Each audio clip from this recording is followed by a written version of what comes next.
In diesem Video sehen wir uns die Bewährungsprüfung von Stützen mit Revit und Sophistic an. In den vorhergehenden Videos hatten wir bereits die Bewährungsprüfung von Decken und Balken gesehen.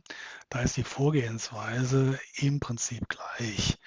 Ich werde Ihnen hier aber noch erläutern, auf welche Ansichtsvorlage bei der Bewährungsprüfung zurückgegriffen wird und wie sich diese Vorlage abändern lässt. Ich kann mir vorstellen, dass das für viele von Ihnen äußerst hilfreich sein wird. Das ist mein physikalisches Modell. Wie immer habe ich mir vom Sophistic AMG das analytische Modell erzeugen lassen und Lasten- und Auflagerbedingungen ergänzt.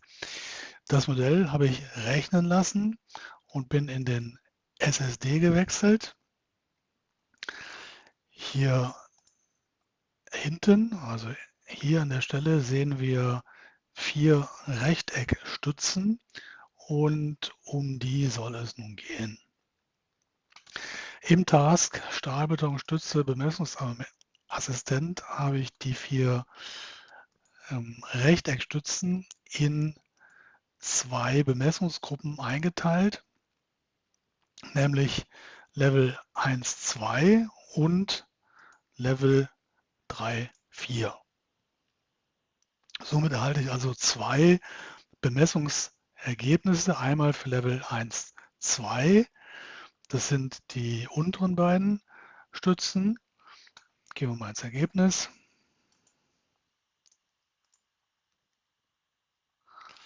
Also Level 1, 2, das sind die unteren beiden Stützen. Hier haben wir erforderlich AS 9,95 Quadratzentimeter und der Bemessungsvorschlag lautet 4 Durchmesser 20. Und für Level 3, 4, also die beiden oberen Stützen, liefert die Bemessung erforderlich AS 7,88 Quadratzentimeter und der Bemessungsvorschlag lautet 4 Durchmesser 16.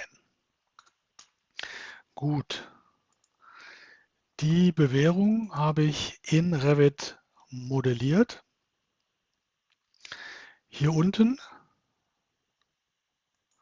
das sind die 4 Durchmesser 20. Die habe ich dann hier gekröpft. Und es gibt eine Übergreifungs- oder Verankerungslänge von hier bis da. Dann geht es wieder weiter mit Durchmesser 20, 4 Durchmesser 20. Wieder die Kröpfung. Dann haben wir hier 4 Durchmesser 16. Auch wieder gekröpft. Und hier oben auch 4 Durchmesser 16. Schalten wir jetzt die Bewährungsprüfung ein.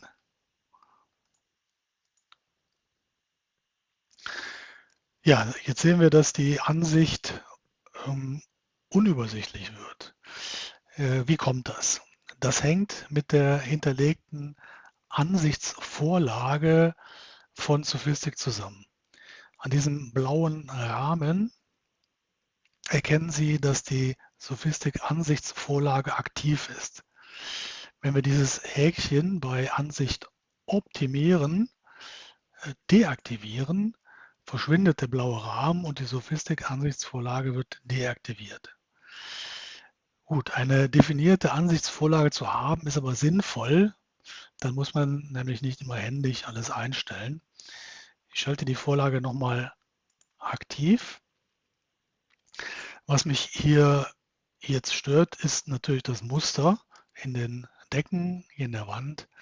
Und wir sehen auch die lokalen Koordinatensysteme hier der Decken und der Stützen. Hier sieht man außerdem, dass da die Querschnittsprofildarstellung der Balken.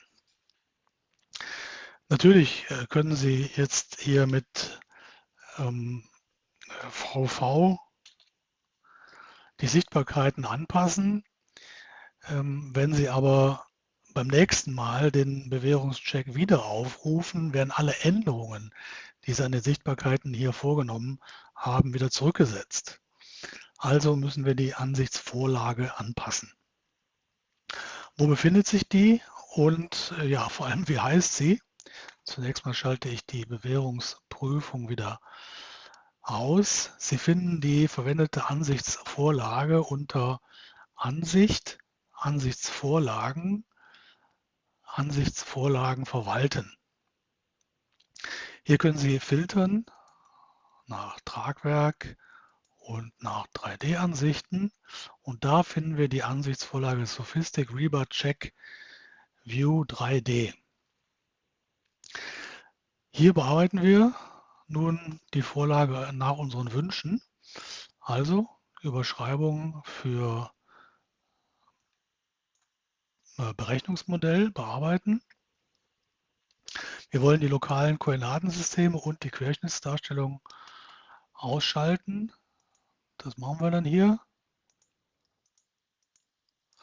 Und bei Filter können wir das Deckenmuster ausschalten. Das machen wir an der Stelle. Okay. Sie brauchen übrigens keine Sorge haben, dass Sie die Einstellungen der Vorlage irgendwie zerstören. Wenn Sie die ursprünglichen Sophistic-Einstellungen wieder haben wollen, dann löschen Sie diese Ansichtsvorlage einfach hier über diesen Knopf. Sobald Sie dann beim nächsten Mal den Bewährungscheck aufrufen, würde diese Ansichtsvorlage intern neu angelegt und an der Stelle auch wieder auftauchen. Okay, schauen wir also, wie es nun aussieht. Bewährungsprüfung anzeigen. Das Häkchen bei Ansicht optimieren ist gesetzt. Es werden also unsere angepassten Ansichtsvorlagen geladen und wir haben genau das erreicht, was wir wollten. Die Schraffuren sind weg und die lokalen Koordinatensysteme sowie das Symbol für den Balkenquerschnitt sind ebenfalls ausgeschaltet. Die Datenquelle ist das Hauptsystem. Als Bemessungsfall wähle ich hier jetzt aber also den Max-Wert je Gruppe und schalte den Bewährungscheck für Stützen ein. Wir sehen AS längs vorhanden. Das sind im oberen Bereich 8 Quadratzentimeter von den 4 Durchmesser 16 und im unteren Bereich 12,6 Quadratzentimeter von den 4 Durchmesser 20. Schalten wir jetzt erforderlich AS hinzu, sehen wir, dass die Werte im Prinzip abgedeckt sind. Hier oben sehen wir 8 ist größer 7,9 Quadratzentimeter und hier unten sehen wir vorhanden 12,6 ist größer erforderlich 9,9. Allerdings sehen wir hier diese Lücken. Da zoome ich mal hin. Hier kommen von unten ja diese 4 Durchmesser 20. Ich selektiere die mal. Und von hier, von der Deckenoberkante, setzen auch wieder 4 Durchmesser 20 an. Und diese Lücken hier, diese Lücken weisen jetzt darauf hin, dass hier Verankerung nicht ausreicht. Der eingestellte Verankerungsfaktor ist 45. Gut, wenn Sie jetzt nicht wissen, was der Verankerungsfaktor bedeutet, schauen Sie bitte nochmal in den Videoteil 10. Da hatte ich das bei der Bewährungsprüfung für Decken ausführlich erläutert.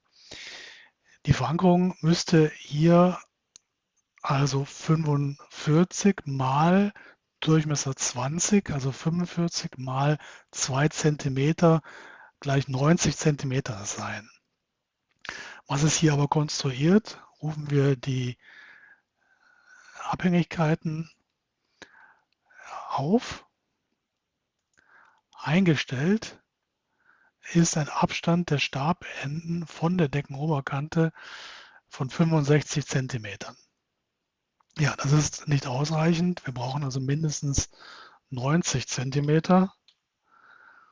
Wir ändern den Wert auf 0,9 ab und sagen Fertigstellen.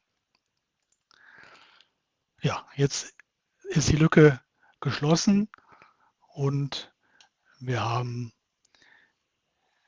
visuell die Kontrolle, dass die Verankerung an der Stelle passt. Prima. Jetzt haben wir uns in den letzten 3 Videos also alle 3 Bewährungsüberprüfungen angesehen. Decken, Balken und Stützen. Ich hoffe, das hilft Ihnen bei der täglichen Arbeit weiter und sage Tschüss, bis zum nächsten Mal.